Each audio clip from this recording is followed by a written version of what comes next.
Spoštovani gospod župan, visoki gostje, gospe in gospodje.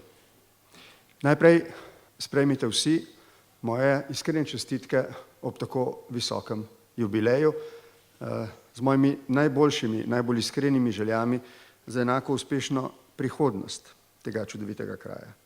Vam, spoštovani gospod župan, sem dolžan zahvalo za to, da ste me danes povabili medse. Vse prireditve, ki zberejo skupaj toliko ljudi, različnih, tako in drugače, so zelo pomembne za prihodnost našega naroda in države. To pomeni, da smo sposobni stopiti skupaj in se nečesa ponosno veseliti.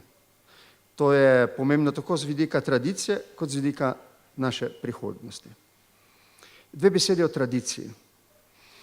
V tem modernem svetu postaja tradicija še veliko bolj pomembna, kot je bila svoj čas v preteklosti. Ta svet se spreminja hitro. Od ljudi, zlasti mladih, zahteva, da te spremembe razumejo in kolikor je le mogoče, v njih vidijo upanje in ne strah. Od vseh nas zahteva, da se mu na nek način prilagajamo.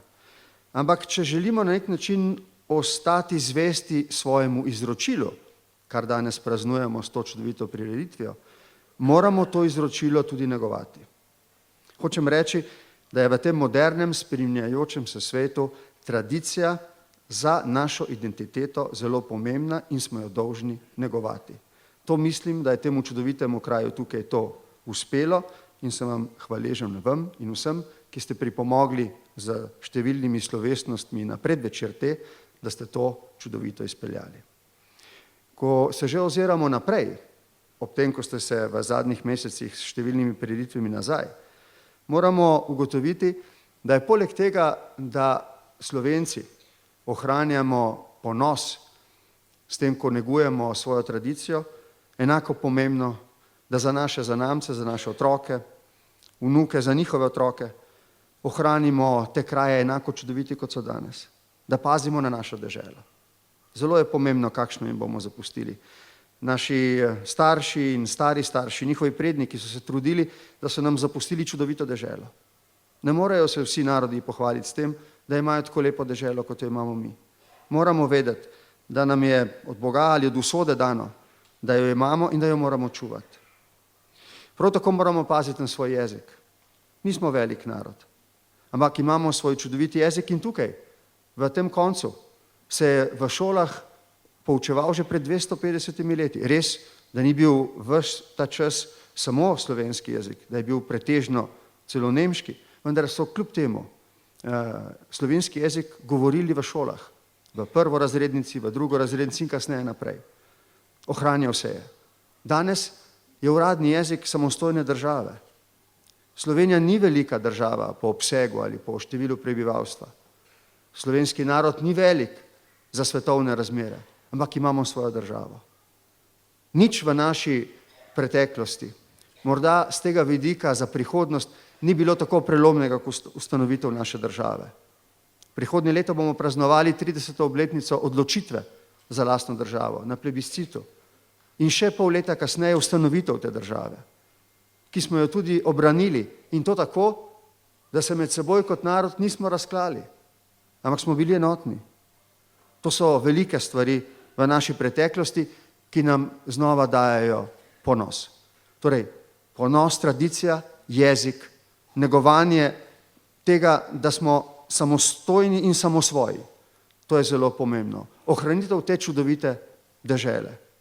Hkrati pa, ko gledamo na vse to, kar nas določa v preteklosti in skušamo prav zaradi številnih sprememb z nami in okrog nas negovati in kolikor je to mogoče negovati s ponosom, toliko moramo biti, gospe in gospodje, tudi odprti za vse novo, kar nam daje prihodnost.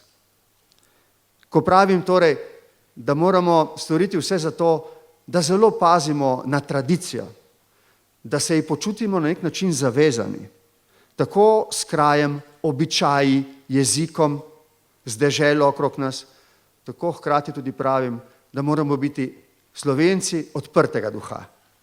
Gledati moramo okrog sebe, videti, kaj se dogaja in po naši presoji z vso modrostjo, ki smo jo dobili od naših prednikov. Izbrati za nas tisto, kar nas bo naredilo še bolj inovativne, še bolj ustvarjalne, še bolj tolerantne, še bolj solidarne, kar nam bo dalo še več plemenitih lastnosti, ki bodo našim otrokom in njihovim otrokom omogočali, da se bodo veselili 1000. obletnice tega čudovitega kraja.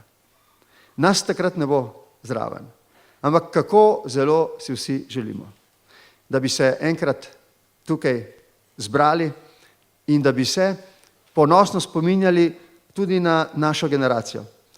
Zatem, da smo jim tudi mi dali v košček njihove 1000-letne preteklosti nekaj, kar jih je oplemenitilo. S to željo, da bi jim dali nekaj tudi mi. Vabim, spoštovani gospod župan, vas, da se mi pridružite tukaj na odru. Rad bi vam namreč uročil zahvalo, pisno zahvalo predsednika Republike. Uročam jo občini Pesnica ob 880. obletnici prve pisne omembe kraja za negovanje bogatega ljudskega izročila, ki je pustilo neizbrišen pečat kraju in ljudem. Iskrene čestitke.